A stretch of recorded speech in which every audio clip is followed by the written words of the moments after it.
¿Por qué?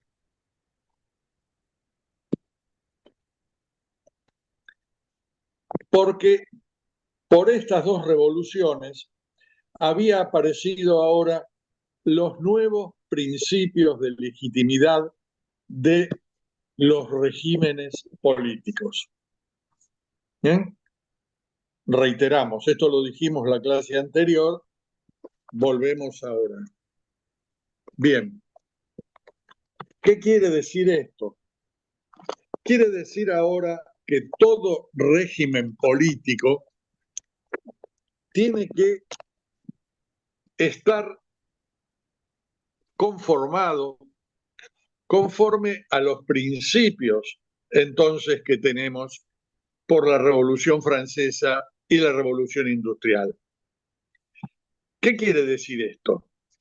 Bueno, adelantamos, digamos, en la Revolución Industrial nosotros vimos que los nuevos principios que se instauran son los principios económicos sociales, que van a tener vastas consecuencias. Y con la Revolución Francesa vamos a tener los principios políticos. De los principios económicos, nosotros leímos la clase anterior una página de Adam Smith que yo les recomiendo a ustedes que lean no solo prolijamente, sino que intenten interpretar qué quiere decir todo eso. ¿Eh? Se los reitero porque eso va a ser el tema, uno de los temas del parcial. ¿Entienden ustedes qué significa esa página? No cuando yo les pida que me repitan la misma palabra que Adam Smith. Adam Smith dice, ta, ta, ta, ta. No, no, no. ¿Qué significa eso? Entonces, yo les planteé que el significado era que había de parte del nuevo principio que había aparecido una recusación entonces de el Estado. O sea, para que ustedes lo entiendan ahora, esto es mi ley. O sea, una negación del Estado, lo que dice esta página, o sea, el rey y todo esto ejercen trabajos inútiles, mientras que el otro nivel ejerce trabajos útiles. Bueno, ese otro nivel, el que se distingue del Estado, se va a llamar sociedad civil. Y esto anótenlo, porque este término es fundamental para todo el mundo moderno. Ahora la legitimidad es la sociedad civil. ¿Y qué es la sociedad civil sino el mundo económico social? O sea, el mundo de los productores.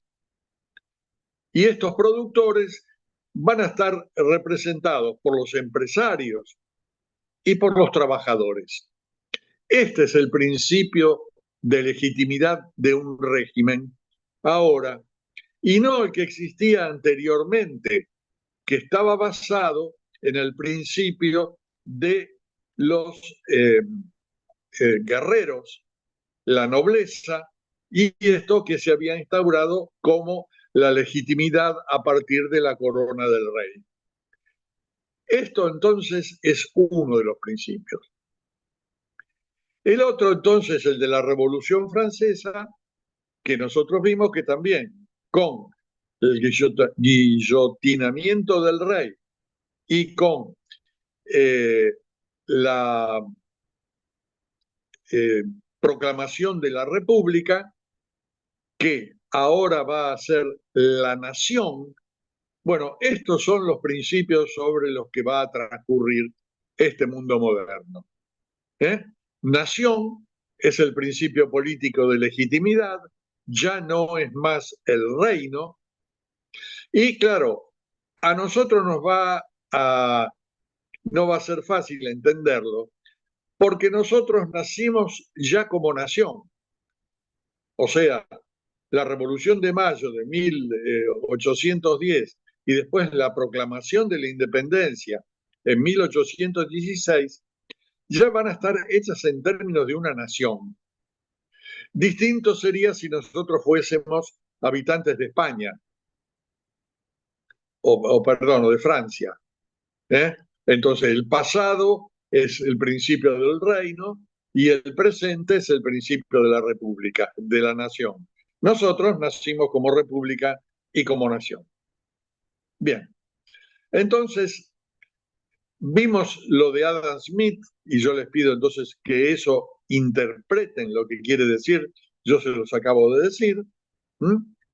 El otro principio va a ser el principio de la nacionalidad. Entonces, ahora ya no van a reconocerse en el futuro los regímenes a partir de que sean un reino y una corona y una dinastía, sino a partir del principio de la nacionalidad.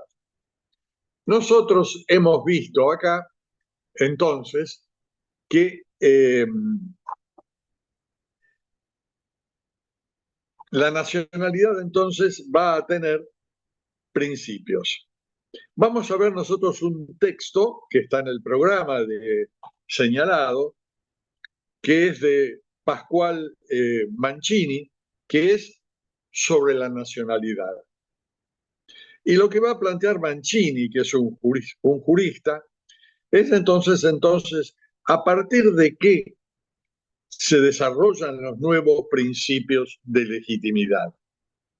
Reitero, la anterior legitimidad estaba dada por el mundo de los guerreros, la violencia y el dominio sobre una población que estaba concebida primero como esclavos y después una mera población agraria. Ahora la nacionalidad entonces se va a entender a partir entonces de otros principios. Entonces va a decir Mancini, el primer principio que condiciona a una nación es el elemento geográfico. O sea, el elemento geográfico determina un determinado territorio sobre el cual un determinado pueblo ejerce su vida. Y este pueblo puede ser pastor, cazador, navegante, es decir, puede tener determinado tipo de características que entonces señalan la naturaleza de ese pueblo. Bien, esto entonces va a determinar determinadas condiciones físicas primero. O sea, si es un pueblo pastor, si es un pueblo cazador o si es un pueblo navegante. O sea, un pueblo de pastores, cazadores o un pueblo de gente que vive encima de los barcos, como eran los griegos, por ejemplo. Bien, esto entonces determina ciertas cualidades físicas y determinado tipo de costumbres, dadas las condiciones en las cuales esos habitantes desarrollan su vida.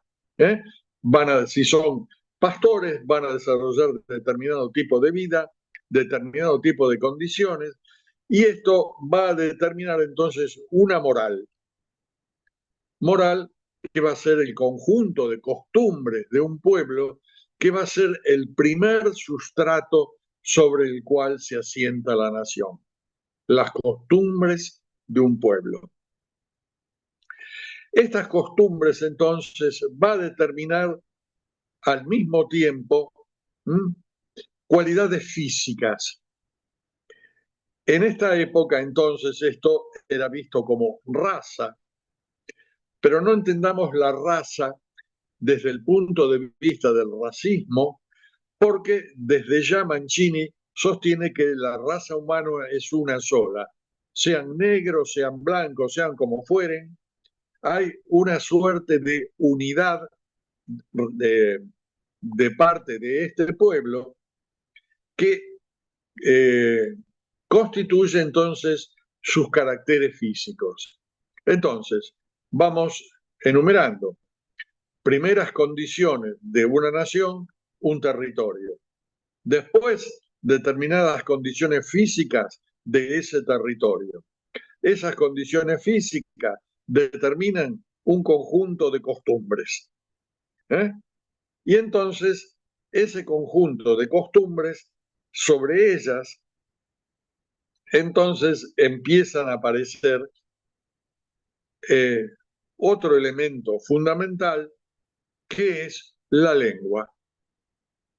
La lengua va a estar condicionada entonces por estas cualidades físicas, por esta moral, porque esto está bien estudiado por los antropólogos. No es lo mismo la lengua de un pueblo pastor que la de un pueblo navegante o la de un pueblo cazador. Entonces, la lengua va a ser un elemento determinante y de unidad. Bien, a partir de estos elementos básicos, entonces, de esta unidad física, moral, y de costumbres y de lengua, ese pueblo va a ir construyendo un conjunto de normas que lo determinan de una peculiar manera. Va a haber una suerte de leyes que surgen precisamente de estas condiciones que hemos desarrollado anteriormente. Bien, a partir de acá entonces ya tenemos configurado los límites de lo que es una nación. Estas leyes entonces acompañan toda la vida del conjunto, y los hombres entonces lo que van a tener va a ser una conciencia de la pertenencia a un determinado territorio, costumbres, raza, leyes, y esto va a ser entonces la conciencia nacional. Entonces la conciencia nacional está basada en toda una infraestructura que hemos desarrollado hasta ahora. Bien, a partir de acá, entonces, un pueblo desarrolla una personalidad, desarrolla instituciones que van a ser su sistema político. Y entonces acá tenemos constituida una nación. Entonces, recopilamos. Una nación va a ser un conjunto humano que ocupa un determinado territorio. La ocupación de ese territorio va a ser dada en determinado tipo de condiciones sobre la vida que lleva adelante este pueblo. Esto va a determinar una determinada moral, esto va a determinar una lengua, esta lengua va a terminar constituyendo el vínculo entre estos hombres, y a partir de acá ellos van a tener conciencia de su pertenencia a este territorio con todas estas condiciones, y a partir de ahí entonces van a surgir instituciones que van a ser el sistema político. Como se ve, entonces, estos son los nuevos principios sobre los cuales va a tener legitimidad cualquier sistema político. Y si nosotros lo miramos y lo aplicamos a nuestro país, vemos entonces nuestro territorio, nuestras costumbres, nuestra lengua, las instituciones que se han ido construyendo a lo largo de su historia, y esto ha terminado en constituir un sistema político. Y este es entonces el sistema político de una nación. Bueno, hasta acá, para que ustedes entiendan entonces cuáles son los principios fundamentales entonces nuevos de una nación. Yo les expliqué ya en la clase anterior que hay una concepción moderna, que es la post-revolución francesa, Y hay una concepción antigua de la nación. Esto ya se los expliqué, pero se los reitero para que les entre. La antigua concebía la nación solamente como aquel lugar del cual provenía un hombre. Y su lugar de proveniencia en la versión antigua no era una nación, sino un determinado territorio. Por ejemplo, en el caso de España, antes de constituirse como nación, podía ser Andalucía, podía ser Castilla, podía ser Aragón, podía ser el pueblo vasco, o sea, el, eh, la nacionalidad iba a estar dada por eso que podríamos llamar, hoy llamaríamos una patria chica. Un hombre no se reconocía como español, sino como andaluz o como castellano, o como vasco, etcétera. En cambio, ahora el principio de la nacionalidad está determinado por un sistema político de una determinada de un determinado pueblo que ocupa un territorio. Bien, la ocupación de este territorio es tema de una historia. No, esto no surge así mágicamente, sino que la ocupación del territorio va a ser tema también de guerras. Hoy lo podemos ver entre ucranianos y rusos. O sea, hay territorio que los rusos consideran que es territorio ruso y a la inversa los ucranianos no. Y así montones de condiciones. Por lo tanto, la configuración del territorio es un tema también que está sometido a la historia, al conflicto y a guerras por las cuales finalmente estos territorios terminan siendo delimitados. Y esto lo vamos a ir viendo nosotros a lo largo de la materia. Bueno, espero que entonces hayan entendido. Surge entonces de la Revolución Francesa el nuevo principio de legitimidad. Y dijimos entonces que es la nación. Y de la nación va a surgir el principio del Estado nacional, que es el principio vigente actualmente. Bien, en segundo término nosotros nos referimos a las consecuencias de la revolución industrial. Señalamos con Adam Smith entonces que lo unimos ahora al principio de la nación y vemos que en una nación entonces vendría a ser el principio de legitimidad la sociedad civil, o sea, aquellos que trabajan y producen. Bien, esta fue la primera fase. Nosotros dijimos que en Inglaterra se había dado la revolución industrial, que esta revolución industrial había producido un cambio humano profundo, porque esto se va a desarrollar sobre el siglo XIX, sobre todo. Dijimos que anteriormente la población europea era un 95% agraria y ahora va a empezar un proceso de urbanización que va a determinar que llegamos a nuestra época en donde el 95% es urbano y el 5% es agrario. Esto entonces llevó a una convulsión social y la primera convulsión que nosotros vimos es entonces la de los trabajadores que están concentrados ahora en las ciudades y cuya primera etapa son condiciones de vida misérrimas. Condiciones de vida miseria, de hacinamiento, de una baja, de un bajo nivel de previsión de vida.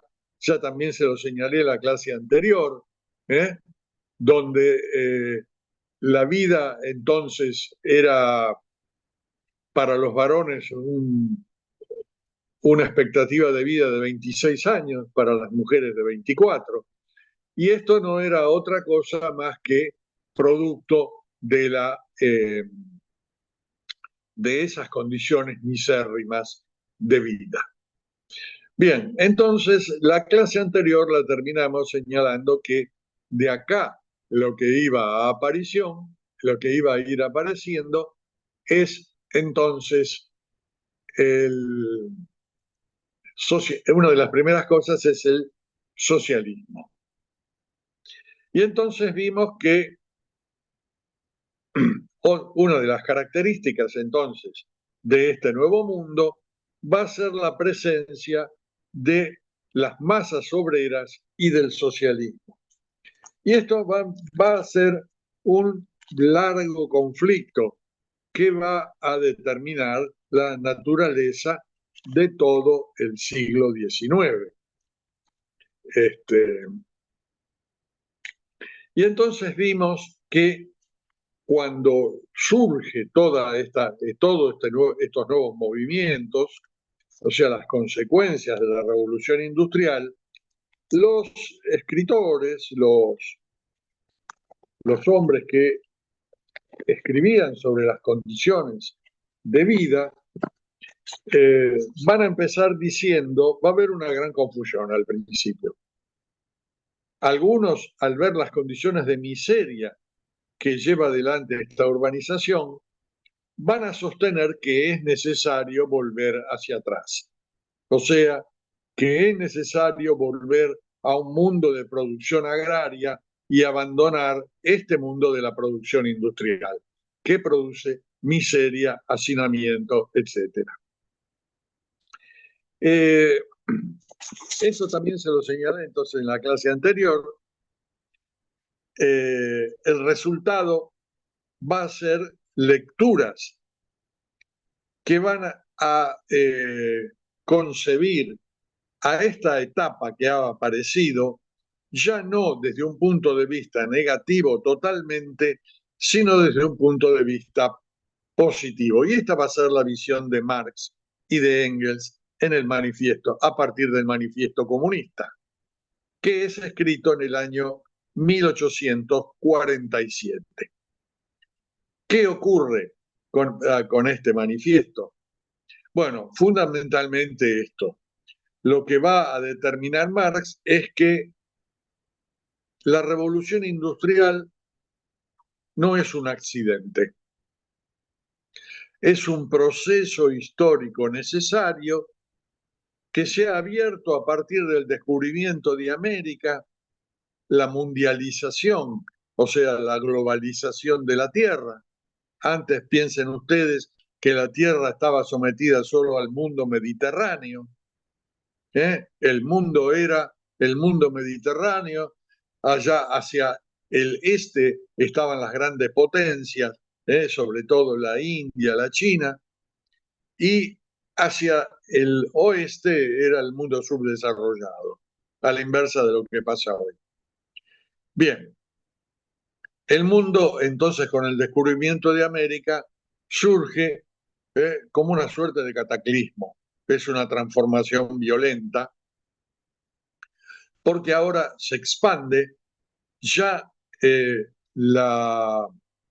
horizonte de los hombres ha cambiado, es diferente, porque ya no está sometido solamente a un pueblo, perdón, a una historia y a un determinado territorio, sino que ahora es el globo terrestre, todo. Bien, entonces esto ha llevado a transformaciones productivas. Esto también se los expliqué en la clase anterior. O sea, la aparición de nuevos territorios, la ampliación que supone la globalización, determina la aparición de nuevos mercados.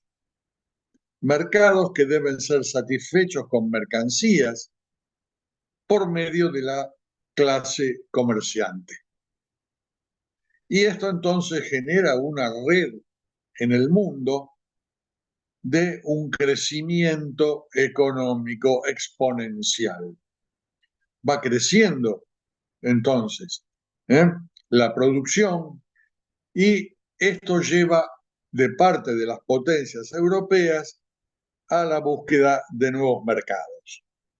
Juntamente con esto, lo que va a aparecer va a ser también, en primer término, la clase de los comerciantes, que nosotros ya habíamos visto que esto nace con el nacimiento de la ciudad moderna, y ahora con el exponencial desarrollo que hay de la producción, vamos a tener la clase de los industriales.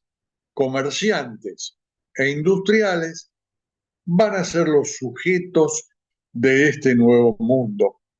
Y esto es lo que van a decir Marx y Engels. Entonces, en realidad, esto que estamos viendo, capítulo primero del Manifiesto Comunista, que se llama Burgueses y Proletarios, va a decir que los burgueses no son sino los descendientes de aquellos campesinos que escapaban a las incipientes ciudades, y que se fueron asumiendo la tarea de artesanos o ya de comerciantes, y esto a lo largo de los siglos, piensa, el descubrimiento de América en 1492, o sea, fin del siglo XV, a partir de acá todo el siglo XVI, XVII y XVIII, va a observar entonces un progresivo crecimiento de esta clase de productores y de comerciantes. Y por lo tanto, lo que ha aparecido entonces es esta clase, que es la burguesía. O sea, al principio, cuando nace la ciudad, esto también se lo señala y se lo reitero, el burgués no es más que el habitante del burgo, o sea, el habitante de un pequeño lugar, que para que ustedes lo intuyan, espero que sepan, conozcan su país, que sepan lo que es la Saladita, que está al lado del riachuelo, que es un lugar en el cual concurren un montón de gente que producen determinado producto y los intercambian de una manera fuera de las condiciones normales. Y esto que ustedes ven en la Saladita es cómo se iniciaron las ciudades modernas. Un montón de gente que provenía del campo, que traía sus oficios o sus productos y que progresivamente constituyó una unidad que, dado el volumen que va a construirse, esto también se lo conté la vez pasada, va a terminar siendo amurallada. Y les conté, vamos a Europa, montones de ciudades que son grandes actualmente, algunas conservan los restos de las murallas. Les conté, por ejemplo, de Barcelona, donde todavía hay puertas del ingreso a la ciudad. Bien, estas ciudades entonces pidieron reconocimiento al rey, todavía en la época medieval. Y el rey las reconoció como territorios libres. ¿Qué quería decir territorio libre? Quería decir territorio no sometido a las leyes feudales. O sea, se habían constituido dentro del territorio de los feudos, pero ahora el rey las reconocía como recortadas en este territorio y ahora respondían al rey. Les vuelvo a contar lo que les conté la vez pasada. Esto va a ser otro de los elementos revolucionarios, porque estas ciudades ahora en lugar de tributar al señor feudal del territorio, van a tributar al rey. Y esto va a llevar entonces hacia la monarquía absoluta. Bien, entonces esto es lo que cuentan Marx y Engels en el capítulo primero. La gran industria ha creado el mercado mundial, ya preparado por el descubrimiento de América. El mercado mundial a su vez desarrolló la industria, los medios de transporte, la acumulación de capitales y la clase burguesa. Ahora la clase burguesa es otra cosa de ese burgués de los inicios que no era más que un habitante del burgo. Ahora es una clase con poder y sobre todo que maneja un elemento central, que es la acumulación de capital. Por lo tanto, ahora esta acumulación de capital ha determinado a su vez una gran influencia sobre el sistema político y esta es la clase que determina hacia dónde va el Estado.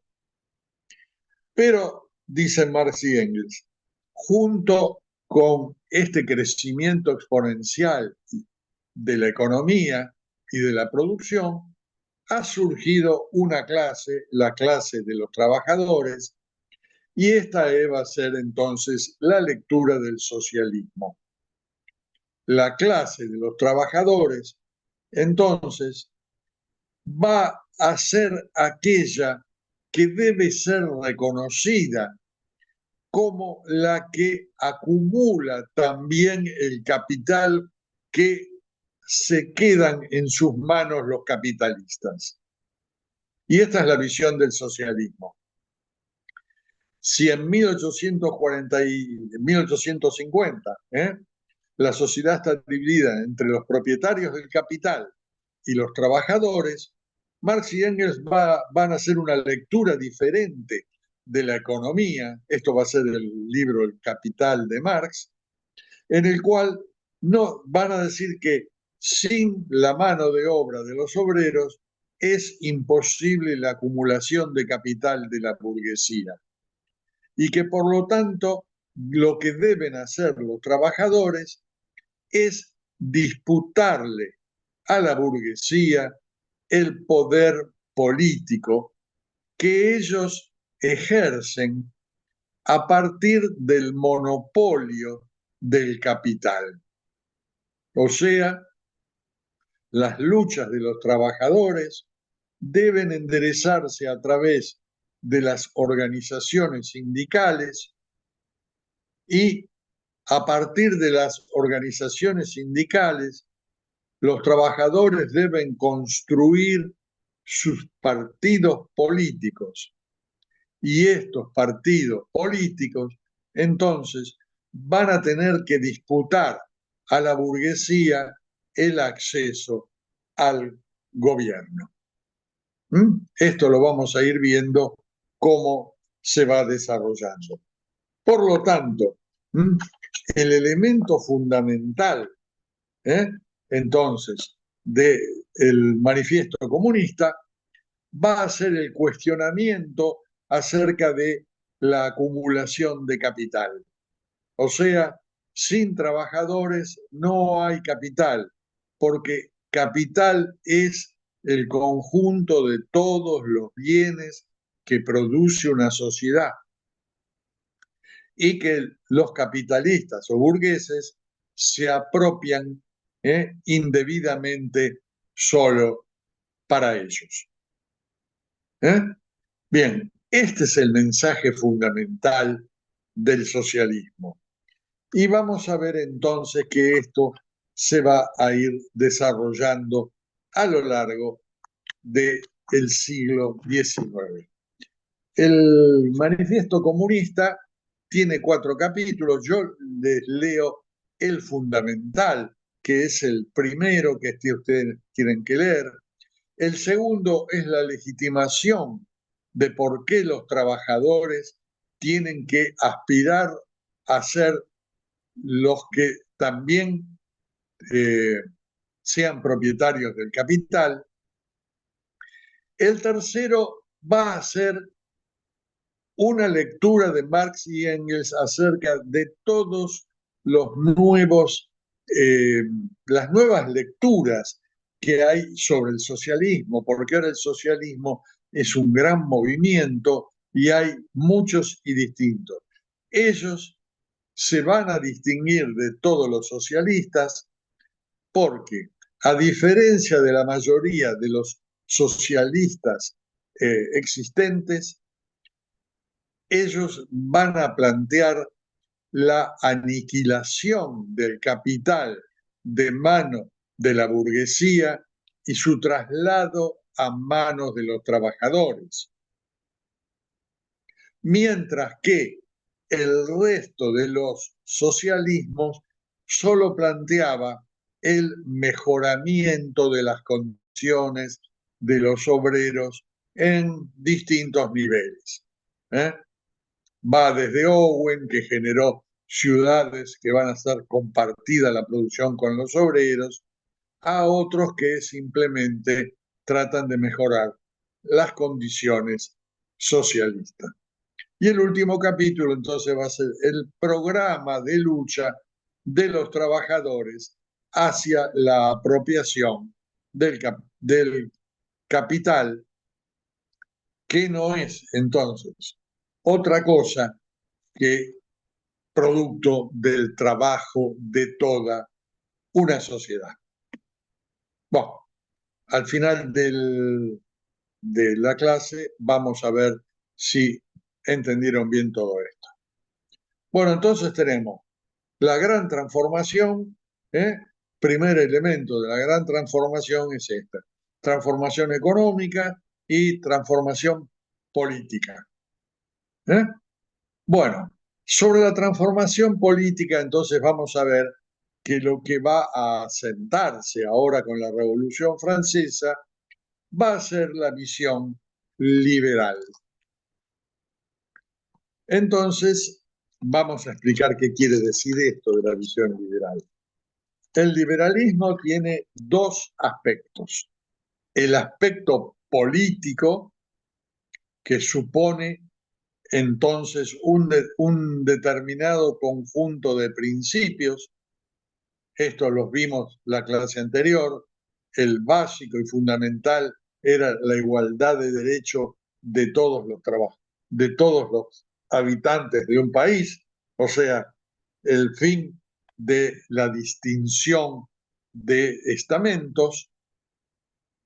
Y también vimos la ley de Chapelier. Bien, vimos nosotros que la Revolución Francesa tiene distintas fases. Entonces vimos que había una primera fase que era la constituyente, y que esta primera fase no intentó sino desarrollar, llevar adelante o instaurar una monarquía constitucional. O sea, siguen acá el modelo inglés que en Inglaterra se asentó en 1688. Bien.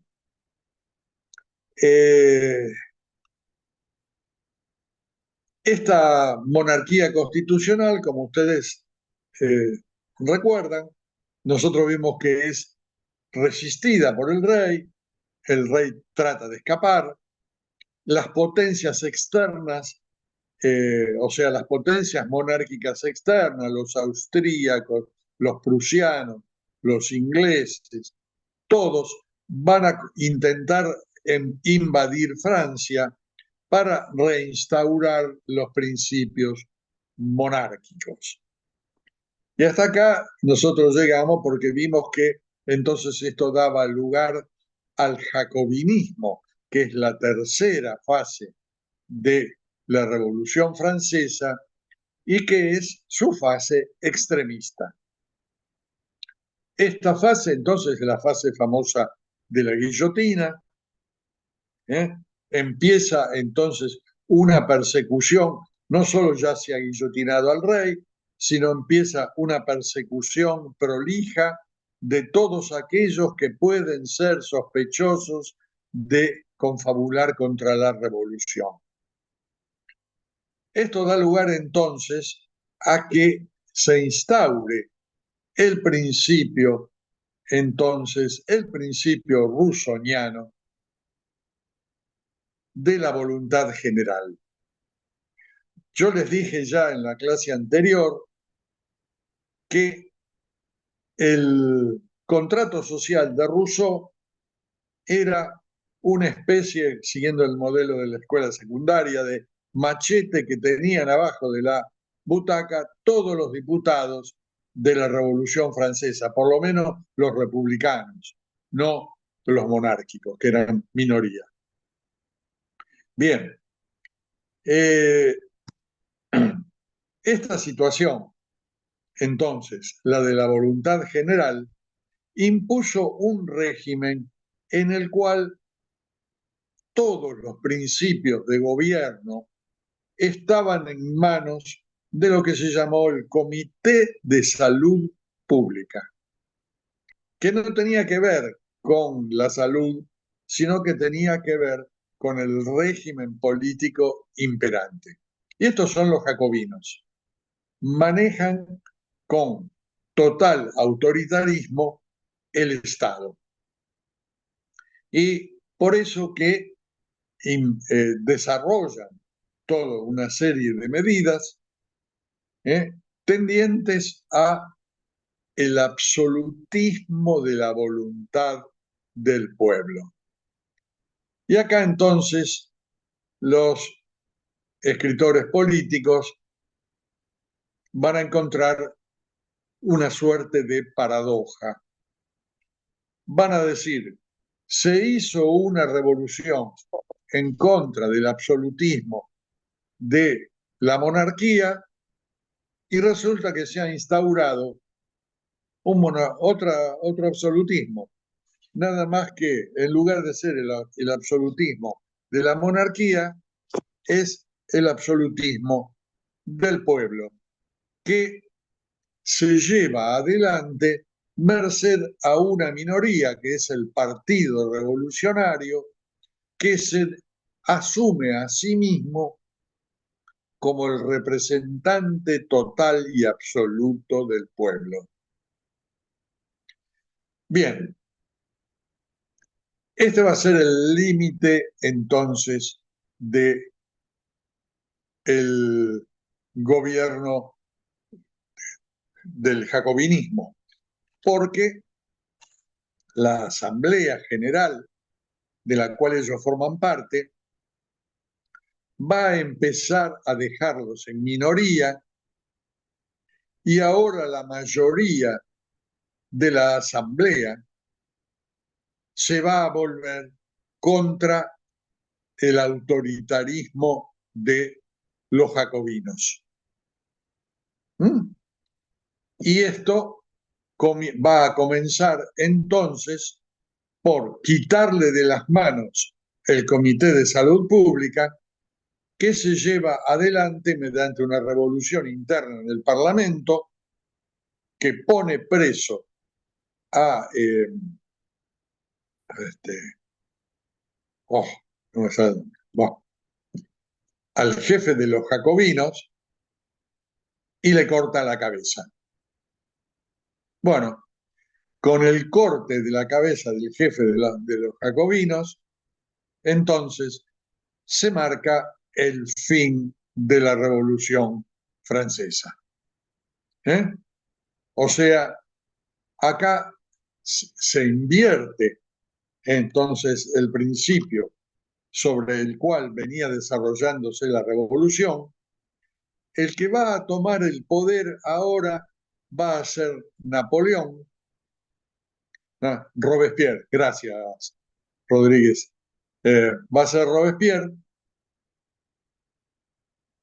Y entonces vamos a entrar en la etapa de la expansión europea de la Revolución Francesa. Esto ya les conté a ustedes que hay un hecho que no tienen que pasar de largo, que es la convocatoria, o sea, la leva en masa de ciudadanos para constituir los ejércitos napoleónicos. Esto se lo conté la vez pasada y les dije que era fundamental que lo entiendan para que entiendan cuál es el origen de la democracia moderna, no liberal, sino la democracia popular. Bien, entonces, Napoleón va a expandir la revolución sobre el resto de Europa y entonces va a aparecer, a partir de la derrota de los jacobinos, una nueva teoría política, que va a ser la teoría política liberal. Bien, ¿qué va a decir esta teoría política liberal? Entonces es que la soberanía del pueblo es un principio indiscutible de la revolución. O sea, es el principio de la soberanía general. Pero esto tiene un límite y acá va a estar la diferencia entre el jacobinismo y la visión liberal de la Revolución Francesa. Porque va a decir que si bien la voluntad general es importante, la voluntad general tiene límites. Y esto es lo que vamos a ver nosotros en el texto de Benjamin Constant, que está en el programa Principios de Política. Porque a partir de acá se va a determinar qué es el régimen político y quiénes son aquellos que están legitimados para conducirlo. Bien, entonces va a decir Constant que la soberanía del pueblo no está en cuestión, pero sí lo que está en cuestión son sus límites. Y sus límites van a estar dados por la voluntad particular.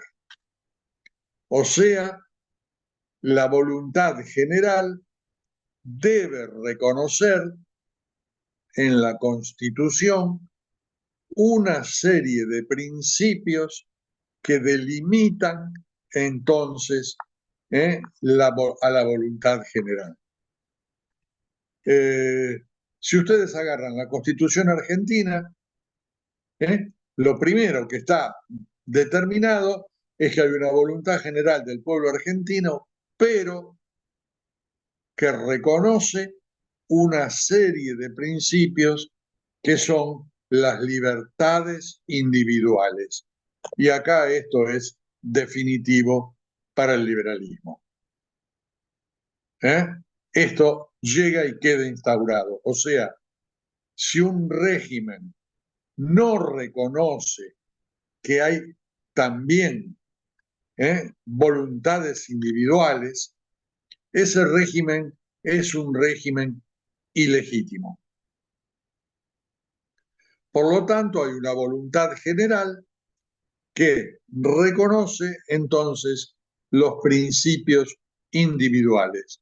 Y aparece acá entonces el reconocimiento político del individualismo. Bien, entonces lo que va a aparecer es que hay una crítica a Rousseau, y Rousseau ahora va a ser visto como un autor autoritario, porque él determina este principio de la voluntad general, pero no reconoce explícitamente la voluntad individual. Por el contrario, o sea, la pertenencia de todo ciudadano a la asamblea y su participación en ella Esto ya es el reconocimiento de lo individual, pero obviamente este individualismo no puede ir más allá de la voluntad general. ¿Qué quiere decir? Que lo que determina la voluntad general está por encima de la voluntad individual. Y esto es lo que Constant va a cuestionar y va a decir que no se puede pasar por encima de la voluntad individual. Bueno, dice, ¿cuáles van a ser entonces las garantías que puede tener un ciudadano de parte de la Constitución? Y acá aparece entonces una discusión, porque hay algunos autores que van a decir que ya esto está garantizado por la división de poderes, porque existiendo el poder ejecutivo, el poder legislativo y el poder judicial, el poder legislativo es de algún modo la expresión del pueblo a través del Congreso. Constant va a negar esto. Va a decir que la división de poderes también puede llevar a que los poderes se coaliguen entre ellos y que por lo tanto establezcan una dictadura de estos poderes. ¿Dónde está la garantía? Dice Constant. Y esto es, entramos en nuestro país y podemos ponerlo con ejemplos ahora. Va a decir, los derechos de los ciudadanos son la libertad individual, la libertad religiosa, la libertad de opinión, o sea, la opinión pública, y subrayo con rojo este término. En los otros derechos es el disfrute de la propiedad individual y la garantía contra todo lo arbitrario. Constant lo que va a subrayar entonces va a ser que la única garantía en contra del autoritarismo de Estado es la opinión pública. ¿Y qué es la opinión pública? ¿Cómo se manifiesta? Bueno, dice, se manifiesta bajo la forma de que los ciudadanos pueden reunirse en la plaza, manifestar sus ideas, que después el gobierno reprimirá prolijamente con la jefa de la gendarmería. O sea, tienen derecho a esto.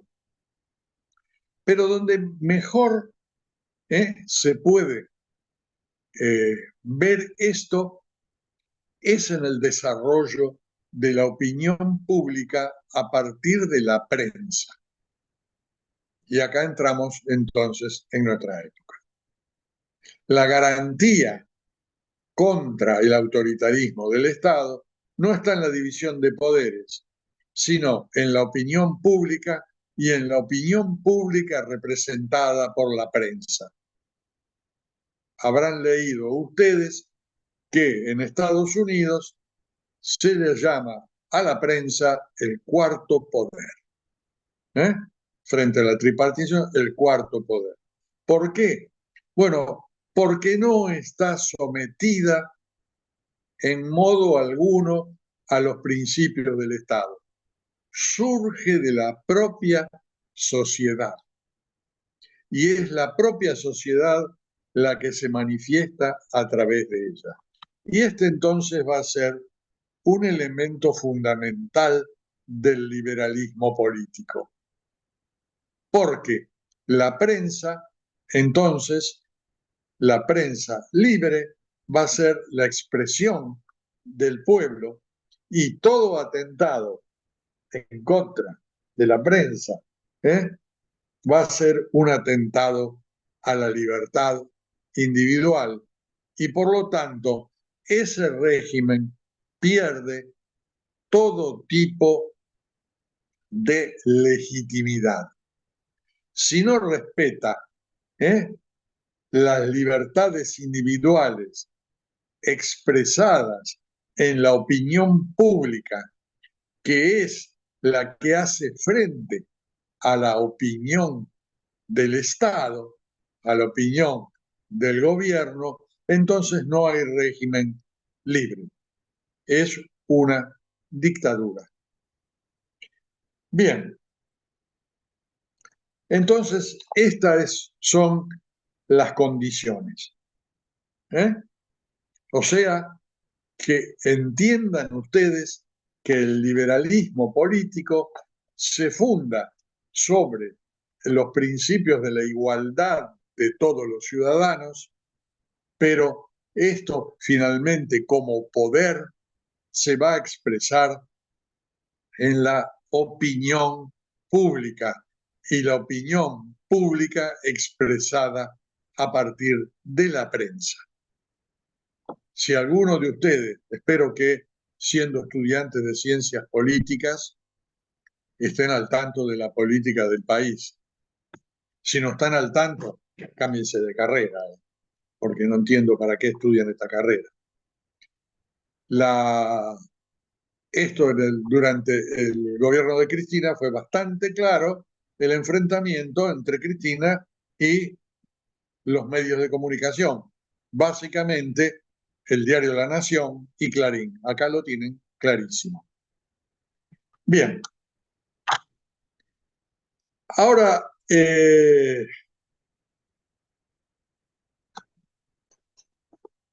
habiendo determinado entonces los caracteres del régimen político y habiendo determinado que lo fundamental son los ciudadanos, Constant va a pasar ahora desde la concepción del liberalismo a determinar qué es un ciudadano. Entonces va a empezar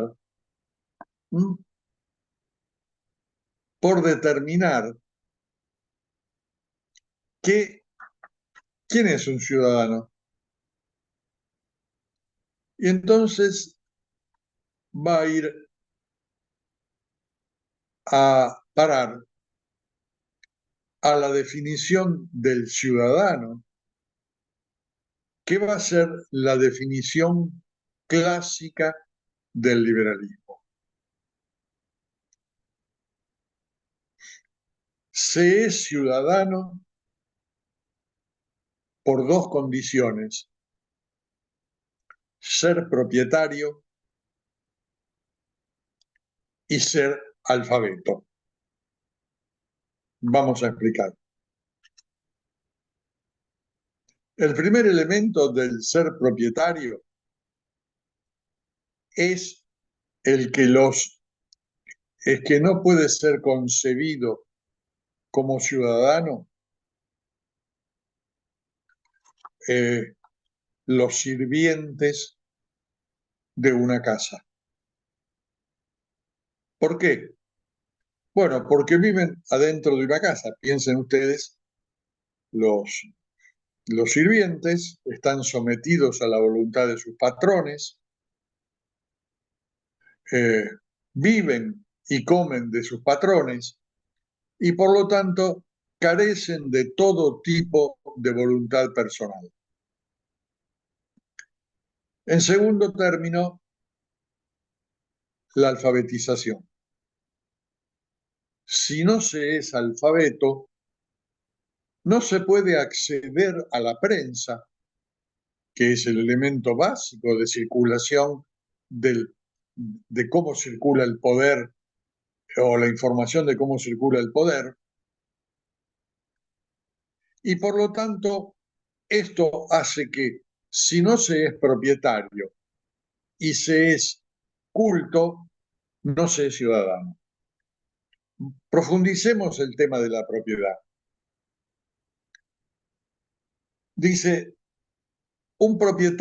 ser propietario implica no estar sometido al trabajo como está sometido un campesino o un obrero, que tienen que trabajar 18 horas por día, porque este tipo de trabajo inhibe por completo la posibilidad de que esta persona pueda informarse, porque no tiene tiempo, ¿eh? acerca de los avatares del gobierno. No puede leer los diarios, no puede estar al tanto de la opinión y por lo tanto entonces no pueden participar del sistema político. ¿Eh?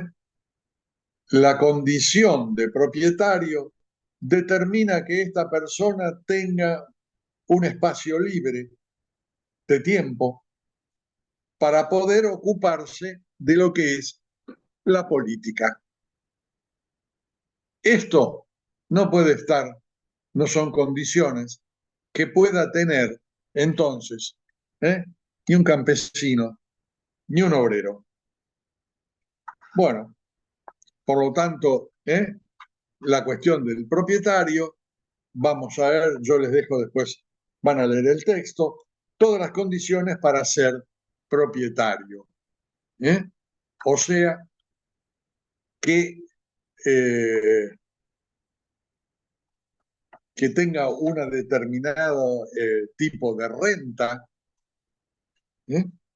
y que, por lo tanto, esa renta le permita vivir de una manera completamente diferente a aquellos que están sometidos al trabajo. Bueno, y yo agregué otro texto acá, que es un texto de Constant. Está subido este texto también a la página, que se llama Discursos sobre la libertad de los antiguos comparada con la de los modernos. Entonces Constant acá va a tomar, va a llevar adelante una discusión en la cual lo que va a negar va a hacer que los antiguos hayan tenido libertad. Es falso, dice, el concepto de libertad de parte de los antiguos griegos y de los romanos. ¿Por qué? Entonces va a describir cómo era la vida de los griegos y cómo es la vida política de un ciudadano griego en la época de la mayor expansión de la democracia, que es la época de Pericles. Y entonces va a decir cuáles son las condiciones en las cuales los ciudadanos podían participar. Bueno, sí, podían participar todos los que fuesen ciudadanos. Recordemos que los esclavos no existen.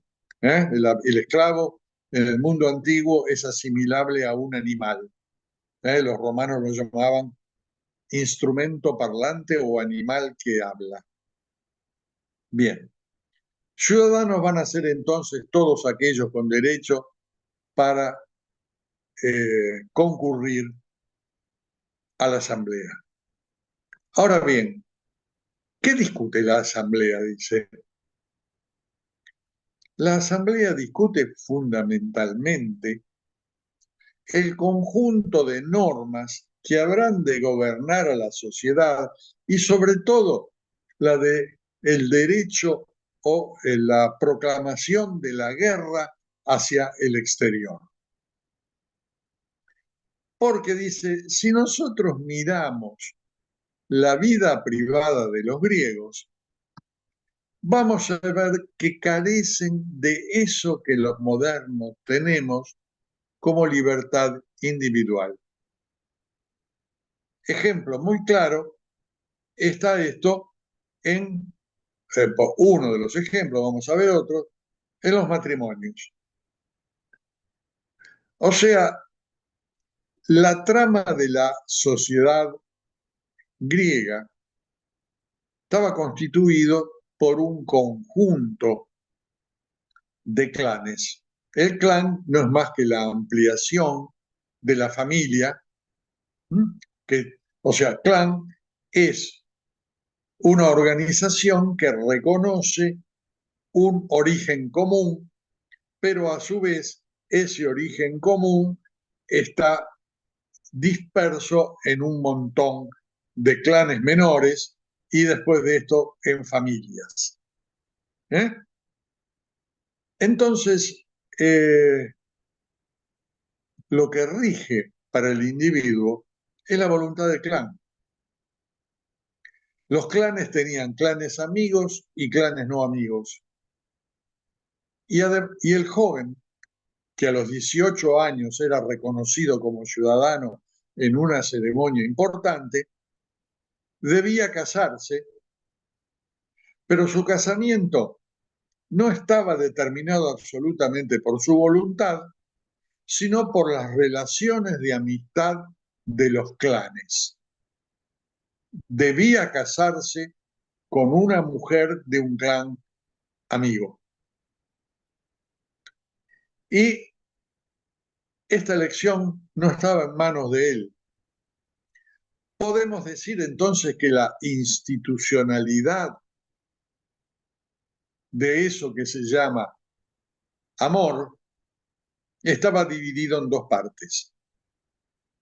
La parte institucional, que era la familia y que estaba determinada claramente por la voluntad del clan, y el joven debía casarse con quien debía casarse. Y después estaba la parte erótica, y la parte erótica se satisfacía con los esclavos. O sea, no había una unidad entre el deseo personal y la institución del matrimonio. Para que ustedes lo entiendan, estoy seguro que a la altura que están ustedes ya no hay cultura para saber qué es la historia de Romeo y Julieta, así que yo les voy a contar la historia de Romeo y Julieta. Romeo y Julieta es un drama, Shakespeare lo llevó como una obra de teatro. ¿Y qué es esta historia? ¿Qué refleja esta historia? Esta historia transcurre en el Renacimiento, no es casual que esto pase en el Renacimiento, momento de destrucción de los lazos feudales, y es la historia del amor entre dos jóvenes, pero que pertenecen a clanes enemigos. El clan de Romeo es enemigo del clan de Julieta, pero a niveles tales en los cuales cuando se encuentran en la ciudad se enfrentan con las espadas y se matan mutuamente. O sea, hay una obligación y un derecho de matar a los del clan enemigo, tanto sea de los montescos hacia los capuletos y de los capuletos a los montescos, que son los dos clanes enemigos. ¿Y qué ocurre? Ocurre que se enamoran dos chicos que pertenecen a clanes enemigos. Y esto no es posible, porque no es posible que haya una relación con clanes enemigos, porque uno pertenece al clan. No hay voluntad individual. La tragedia, entonces, porque es una tragedia la de Romeo y Julieta, es precisamente la de la aparición de la voluntad individual a través del amor, que es un invento moderno. Cuando digo invento moderno, quiero decir, va a estar unido lo erótico con lo institucional. Entonces, el amor surge ahora porque es producto del deseo individual. Y esto es algo que es difícil de entender para nosotros, porque ya esto ha desaparecido notoriamente, y esto es hasta raro lo que les estoy contando, cómo alguien puede estar sometido a la voluntad del clan. Sin embargo, era así. Entonces, vuelvo para atrás. Les conté la historia de Romeo y Julieta para que ustedes entiendan. Entonces, ¿qué dice Constant? Los hombres no tenían libertad individual, estaban sometidos totalmente al clan. Y fuera del clan no había posibilidad. Las mujeres vivían, o sea, la disposición arquitectónica de la casa de los griegos determinaba que había un lugar en donde la matrona estaba junto con todas sus esclavas y estaba como encerrada ahí adentro, no podía salir, no tenía libertad para pasearse, salvo para salir en las circunstancias religiosas o en las circunstancias, por ejemplo, cuando se presentaba un hijo como nuevo ciudadano. Pero las mujeres vivían ahí recluidas, carecían de todo tipo de voluntad. Y los varones, si bien aparecía como que tenían posibilidad de poder ir a la asamblea,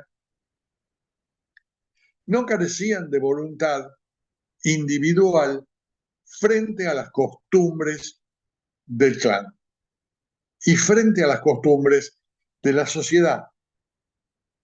Ustedes habrán oído hablar de Sócrates, un filósofo que tuvo que tomar la cicuta.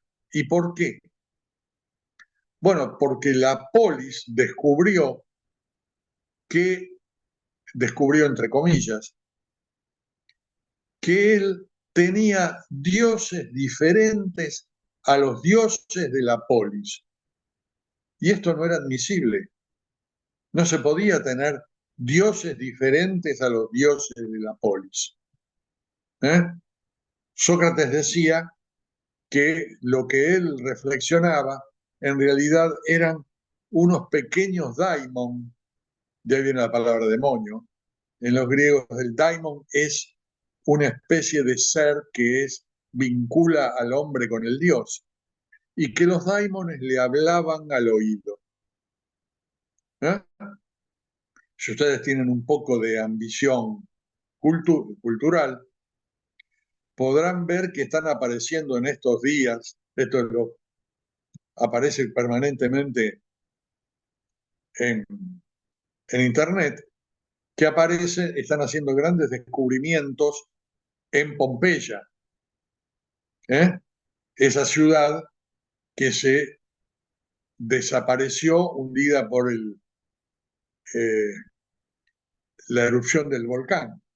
Y ahora están apareciendo casas limpiando la lava o limpiando la ceniza, mejor dicho, y aparecen entonces cómo eran el interior de las casas. Yo estuve en una de esas.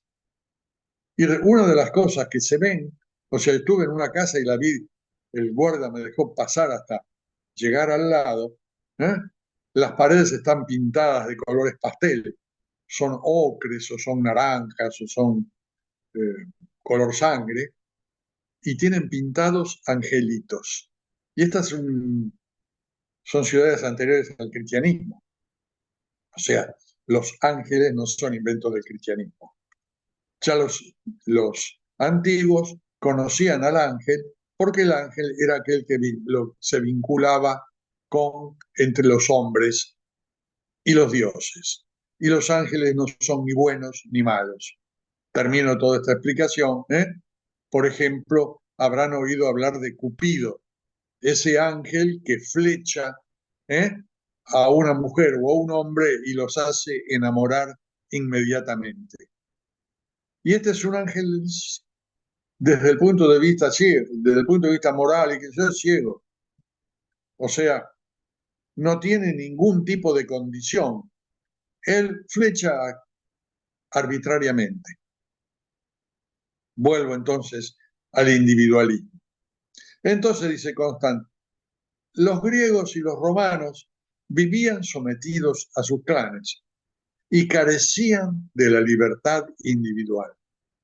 Por lo tanto, la libertad individual es un invento moderno. Así, ¿eh? Así de fácil. No hay, entonces, antes del mundo moderno, libertad, porque libertad significa la posibilidad de que el individuo sea libre, o sea, que pueda gobernarse conforme a sus deseos. Bueno, espero que haya sido entendido esto. Y entonces vamos a ver ahora la segunda.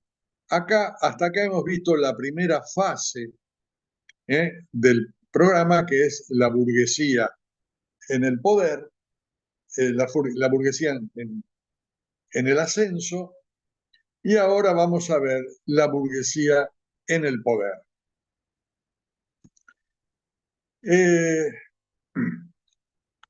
Y vamos a ver entonces, conforme a los tres principios o los tres regímenes que se desarrollan a partir de las revoluciones.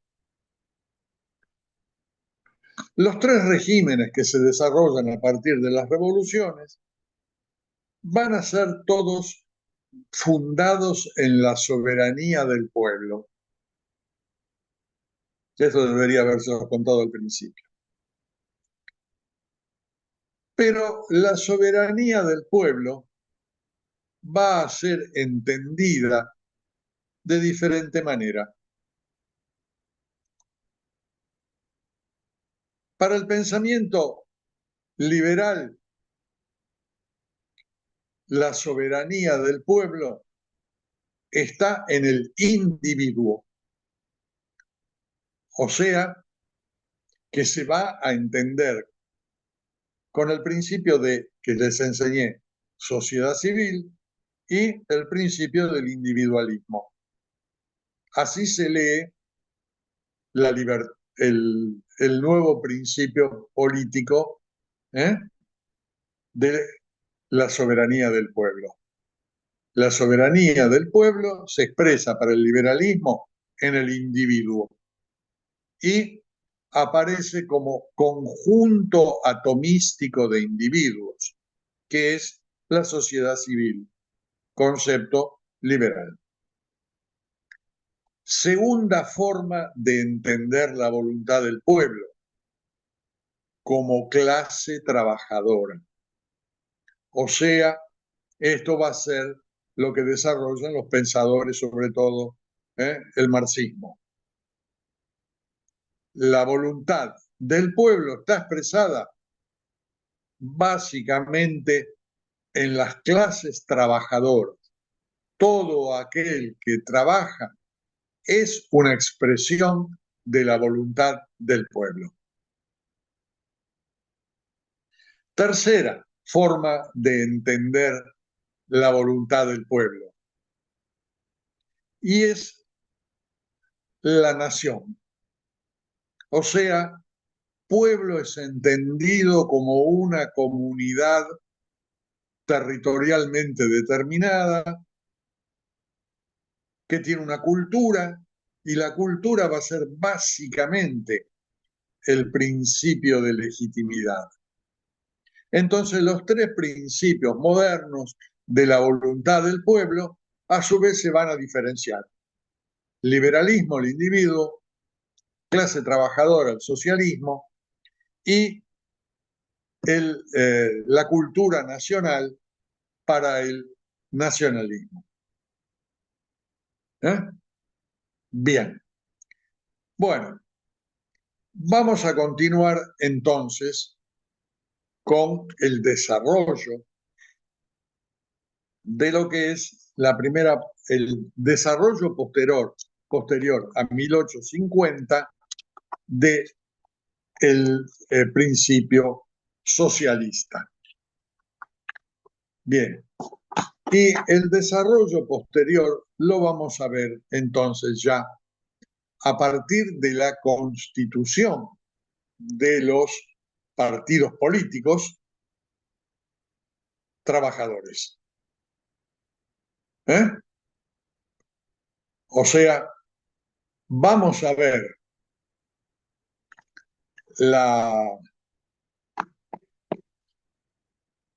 lectura que hay del socialismo de parte del sistema político. Y esto lo vamos a ver entonces en El Estado y la Revolución de Lenin.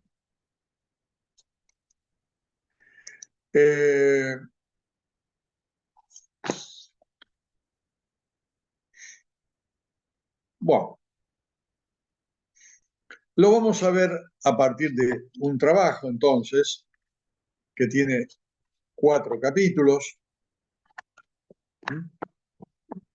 y su primer capítulo va a ser entonces la sociedad de clases y el Estado. Y esperen un minuto y voy a buscar agua porque me pica mucho la garganta.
Bien, continuamos.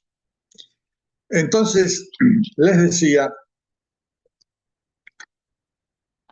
que vamos a ver ahora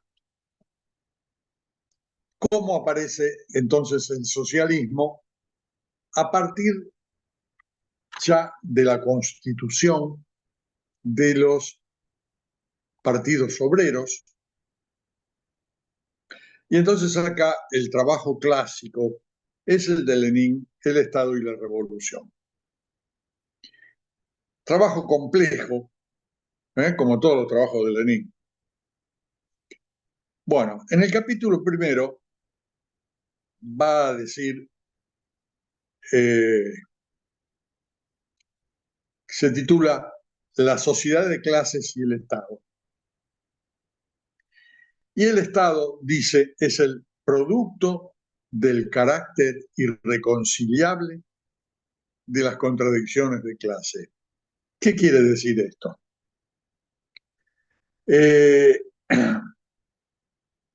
Que el Estado aparece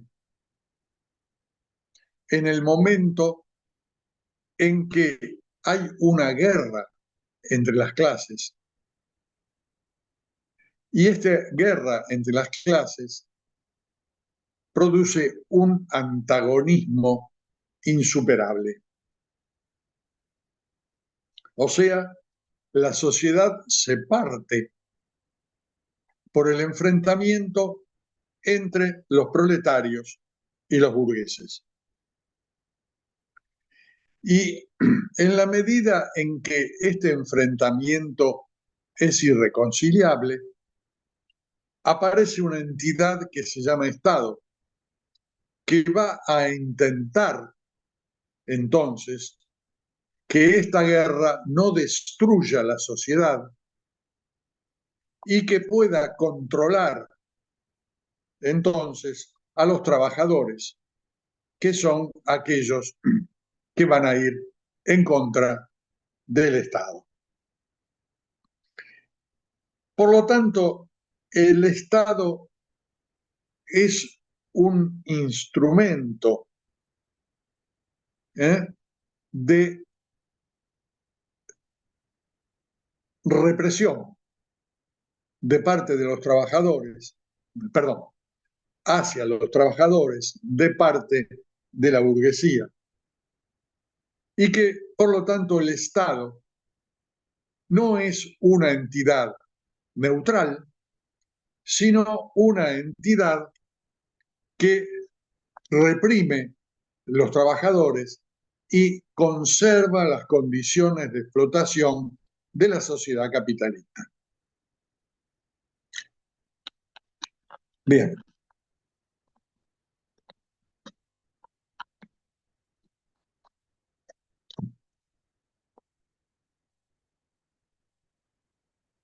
Segundo punto del capítulo primero.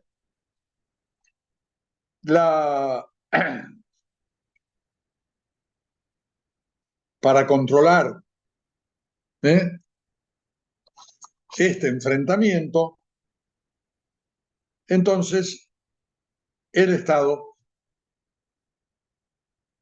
ha desarrollado lo que son los instrumentos de represión. Las organizaciones especiales de hombres armados, policía,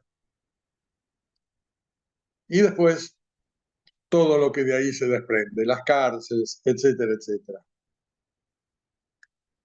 Bien, no hay, por lo tanto, en el Estado ningún interés en conciliar, sino que lo que hay es un interés en reprimir. Y esto es lo que va a decir entonces en el punto tercero de este capítulo primero. El Estado no es nada más que un instrumento de opresión de la clase trabajadora para mantener las condiciones de explotación. El Estado es, por lo tanto, por naturaleza, un elemento enemigo. No hay un Estado de los trabajadores, dice. No hay un Estado democrático.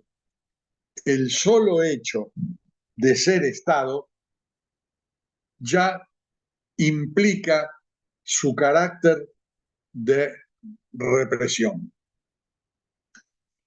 Bueno, por lo tanto, de lo que se trata es de destruir el Estado. Bueno, acá viene la parte compleja ¿Mm? Porque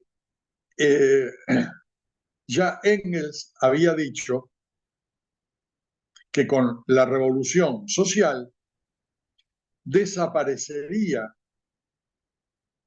entonces el régimen de opresión, dando lugar, y esta es la utopía del marxismo, dando lugar a una, esto anótenlo, asociación libre de productores iguales. O sea, la visión del socialismo es la desaparición de todo tipo de vínculo de opresión, donde y aparecerá un régimen en donde los hombres lo único que van a hacer va a ser trabajar, organizarse libremente en los trabajos que cada uno determine. Esto es lo que quiere decir que a la organización por medio del Estado seguirá una asociación libre de productores iguales. Esto téngalo en cuenta. Bien, por lo tanto, de lo que se trata es de su extinción.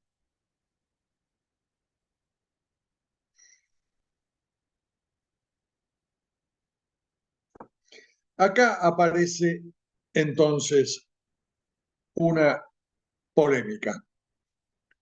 En el momento en el cual estamos en la mitad del siglo XIX,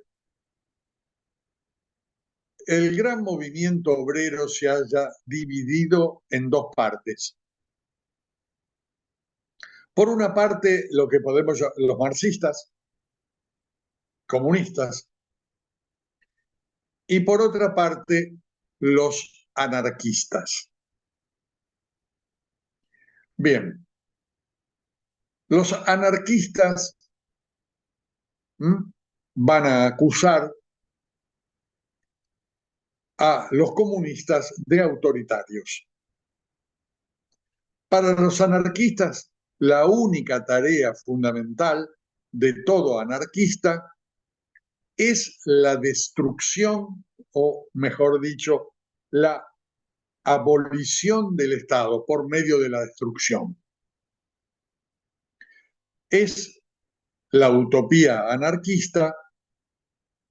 La utopía anarquista tiene la imagen que, dada una revolución social, la destrucción de todos los instrumentos de opresión y la destrucción del Estado, o sea, para ponerlo así, el asesinato de toda la clase dirigente y la desaparición de todos los instrumentos de opresión, esto va a ser suficiente para que al día siguiente, ahora, aparezca entonces la fraternidad entre los hombres. Y acá siguen una suerte de ideas, una de las cuales es la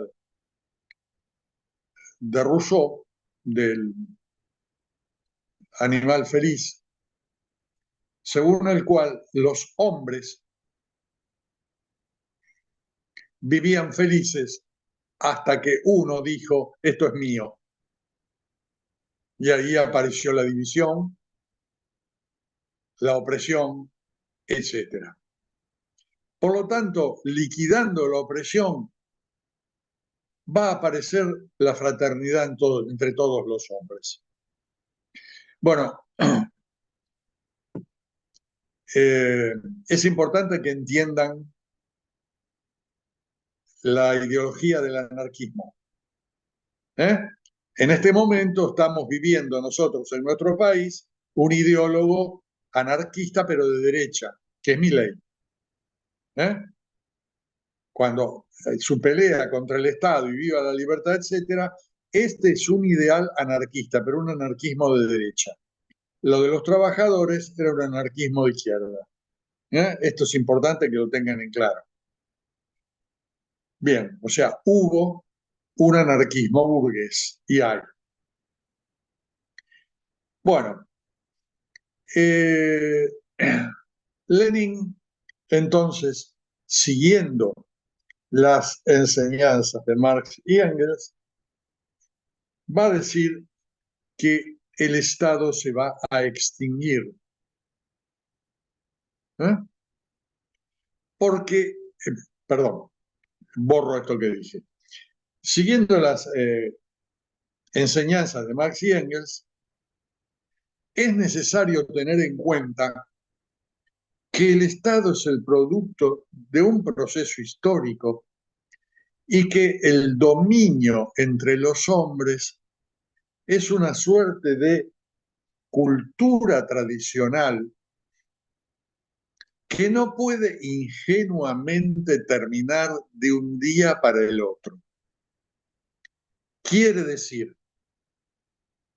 si hay una revolución, por lo tanto, es necesario una etapa en la cual ahora los revolucionarios vayan destruyendo los restos de dominio que existen entre los hombres.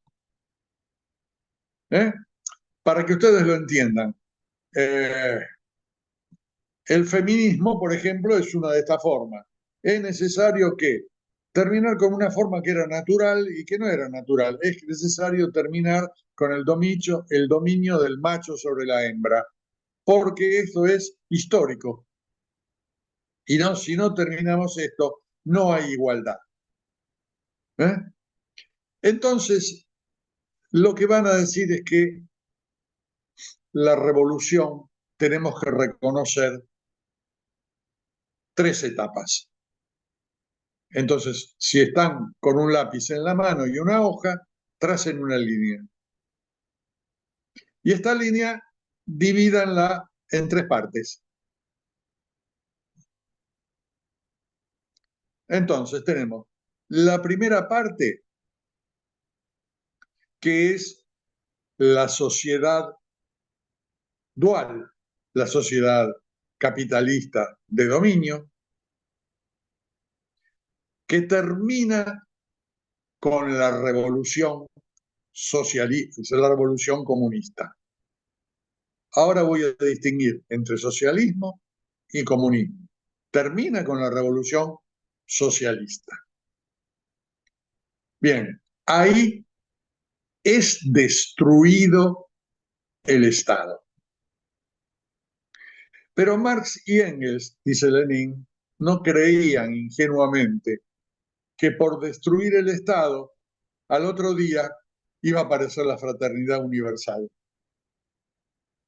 Se trata de recorrer un periodo en el cual se vayan destruyendo las bases del dominio del hombre sobre el hombre. Y entonces si teníamos una primera parte de la línea, ahora pasamos a la segunda.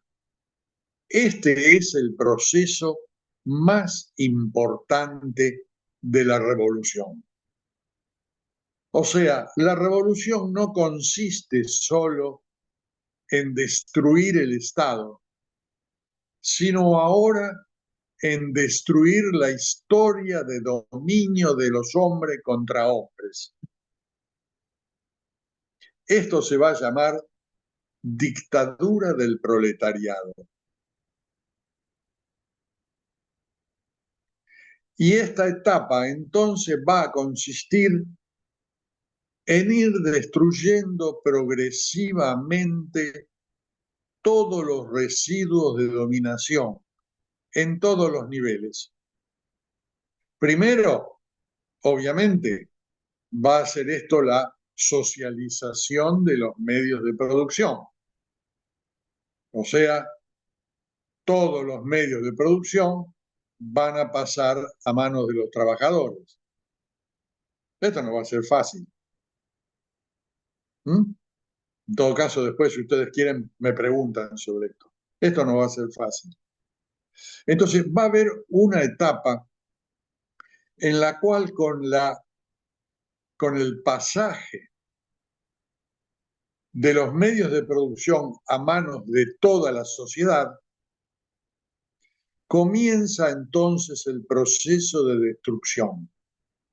Pero esto podemos ver, hay una parte económica, que es la destrucción entonces de la propiedad privada, pero hay una parte cultural, que es como la que les puse recién como ejemplo del feminismo. Todavía hay ejemplos de dominios de hombre sobre el hombre. Por lo tanto, este periodo es el básico ahora, porque si no se transita progresivamente hacia la destrucción de ese régimen milenariamente histórico por la cual hubo dominio de hombre contra hombre. Por ejemplo, las primeras fases fueron de los guerreros sobre los esclavos, después de los guerreros sobre los campesinos, etcétera, después de los burgueses sobre los proletarios. Esto tiene una tradición histórica y es muy difícil terminar con las tradiciones, muy difícil. ¿Mm? Entonces, esto no lo dice Lenin explícitamente así, se lo digo yo. Por lo tanto, esto va a ser un largo proceso y el día que se hayan destruido todas las bases del dominio, ya sea en lo económico como en lo cultural, los hombres accederán a una asociación libre de productores iguales. Y esto es el comunismo. Tercera fase. Bueno,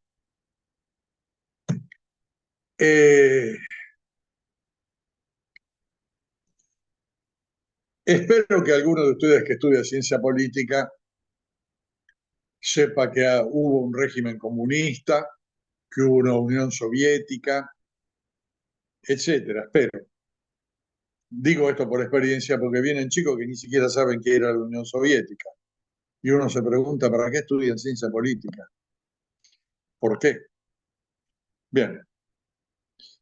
Bueno, en esto que les termino de contar está la explicación de la caída de la Unión Soviética. La Unión Soviética, esto que se llama dictadura del proletariado, no lo pudo transitar. Lo asumió como dictadura del Estado y del partido sobre la sociedad. Y no salió nunca de eso. Si se hace una investigación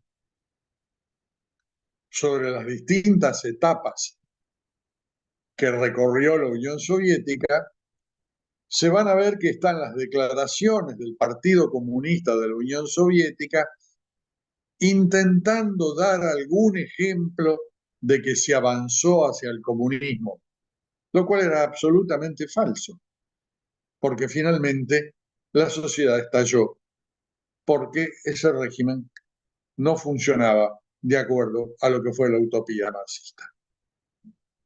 Bueno, dejamos acá porque quiero dejar los últimos 10 minutos de la clase y pido disculpas por esta cuestión que hemos tenido con las computadoras, para que ustedes hagan preguntas sobre todo lo que dije hoy en esta clase.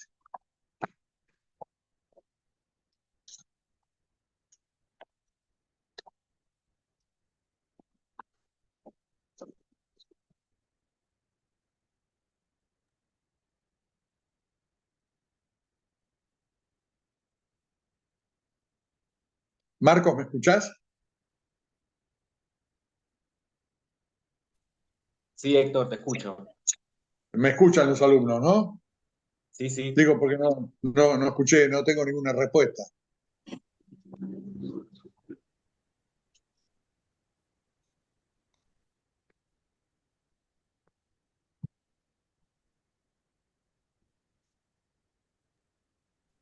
Profe, una consulta.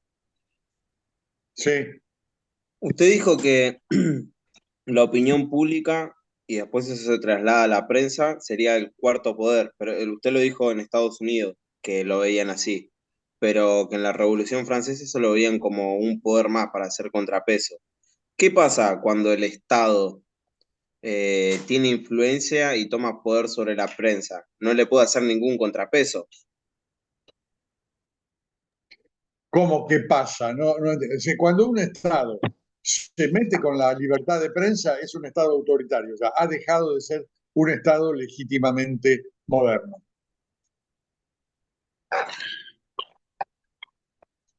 ¿Se entendió lo que dije? Sí, pero creo que no le formulé bien la pregunta. O sea, no cuando se mete. Em, Cuando la prensa y el Estado tienen los mismos intereses. A eso va mi pregunta. No sé si se está entendiendo. Cuando el Estado y la prensa tienen los mismos intereses, eso preguntas vos. Exacto, ¿cómo podría ser el cuarto poder si conllevan los mismos intereses? Bueno, eso es precisamente lo que vos estás preguntando, es la lucha política de esta época. O sea, si realmente hay un Estado democrático o no hay un Estado democrático. Si ocurre eso que decís vos, está bastante cuestionado la presencia de un Estado democrático. O sea, quiere decir que eh, la, la prensa ha tomado, es hegemónica. Por eso acá en la Argentina se discute los medios hegemónicos. O sea, los medios hegemónicos son los que sostienen determinado régimen. ¿Me explico? Sí, profe. ¿Entendiste o no? Si no, dale, Sí, sí, lo pregunta. entendí, pero em, es que me resulta complicado porque, supongamos, ¿no? Hoy en día hay otros distintos de medios hegemónicos con la era digital, pero al mismo tiempo, esos medios que son como la nueva prensa, en muchos casos están rodeados de falsa información y muchas veces uno toma como información verdadera lo que tiene la prensa hegemónica. Un ejemplo, los diarios. Pero al mismo tiempo esa prensa es como que usa una bajada de línea para cierto sector político. Entonces, no hay verdadera prensa. No, por supuesto, lo que no hay es una prensa democrática. O sea, hay una prensa que responde a determinados intereses. Mira, esto lo vamos a ver bien en la segunda parte de nuestro programa cuando veamos la historia argentina. ¿Eh? Anotate la pregunta, porque ahí vamos a ir viendo cómo se desarrolló eso que vos estás preguntando. ¿Eh? O sea, por ejemplo, eso es la pregunta tuya, se responde por la fuerza política del mitrismo, que es una fuerza política todavía vigente expresada en el Diario de la Nación. Y esto es parte de la lucha política, la derrota de ese tipo de corriente. ¿Me expliqué? Sí, profe, perfecto, muchas gracias. ¿O lo oscurecí más todavía? No, no, al contrario, profe. Bueno, ¿alguna otra pregunta?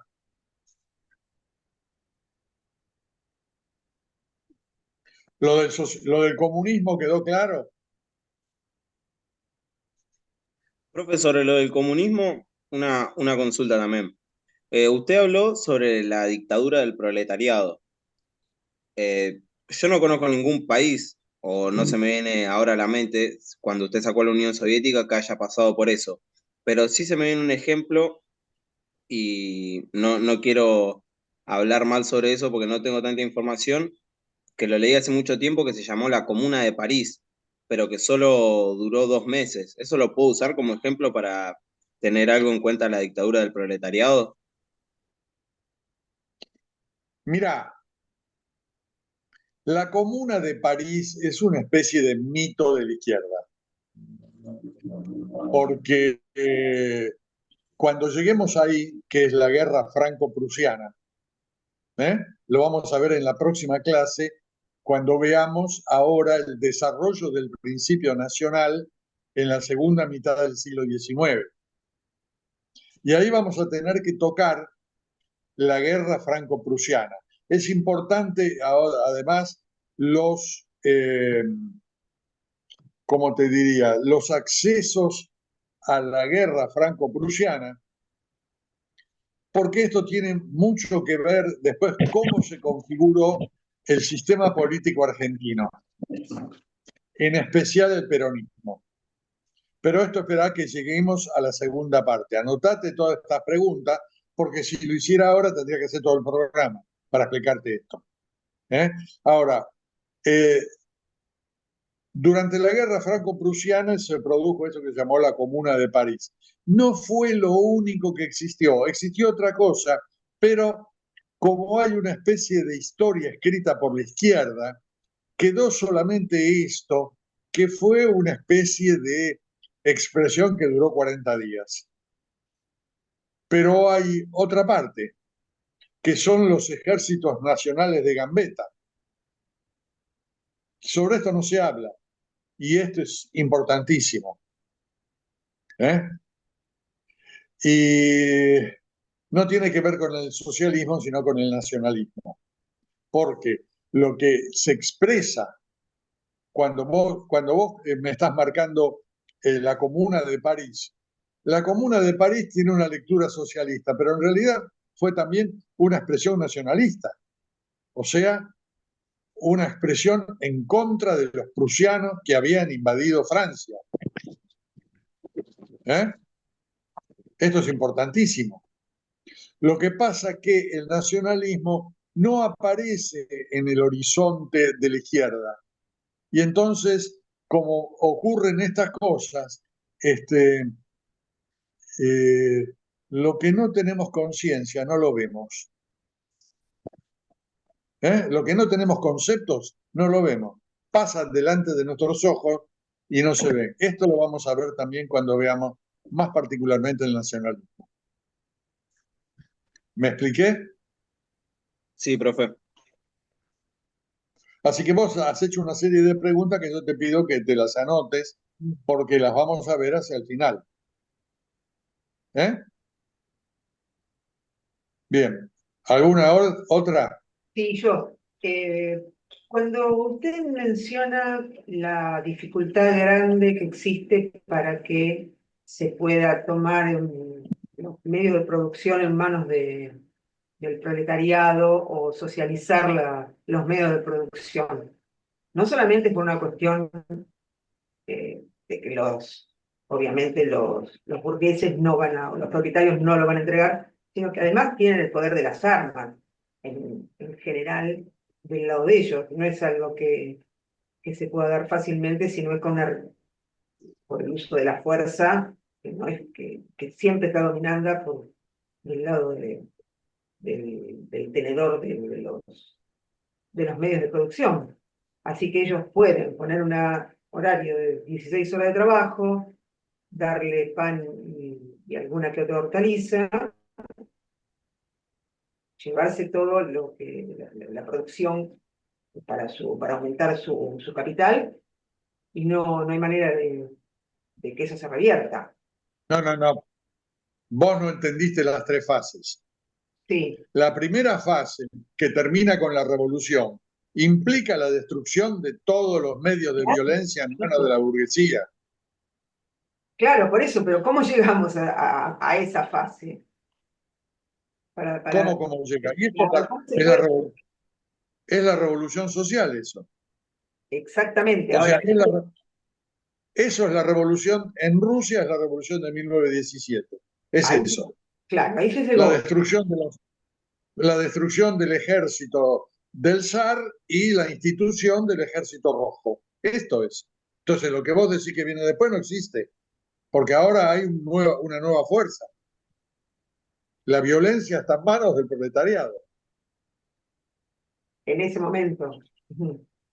¿Está bien? A partir de ese momento. Y después cae. ¿Se entendió? Sí. No, gracias. Otra pregunta.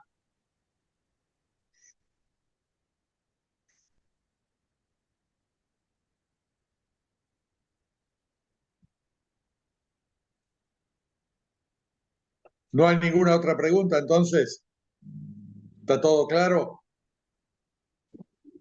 Hola, profe, buenas. Sí, le quería consultar si no me podría repetir brevemente, por favor, cómo era lo del funcionamiento del clan. ¿Cómo era el funcionamiento de qué? Del clan.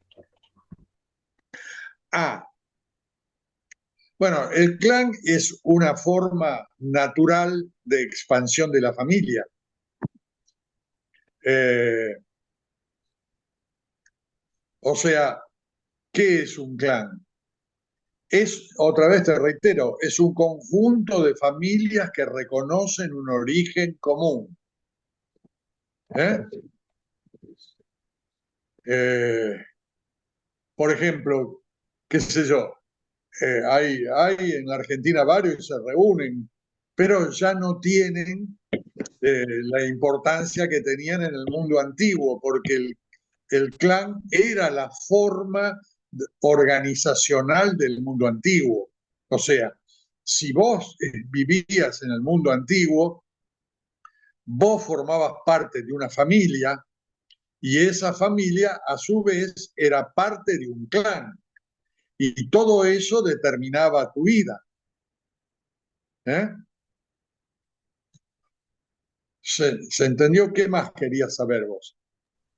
No, no, está bien, era eso, es para tenerlo algo como más conceptual, pero estaba bien eso. Gracias.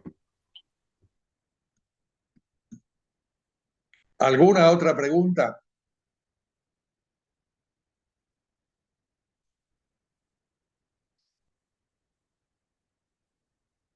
¿No? ¿Damos por terminada? ¿Está todo claro? Bueno, listo. Bueno, Mauro, Listo, Héctor. listo. Bueno, Nos vemos la semana que esperemos, viene. nos vemos la semana que viene. ¿Listo? Chao. Chao.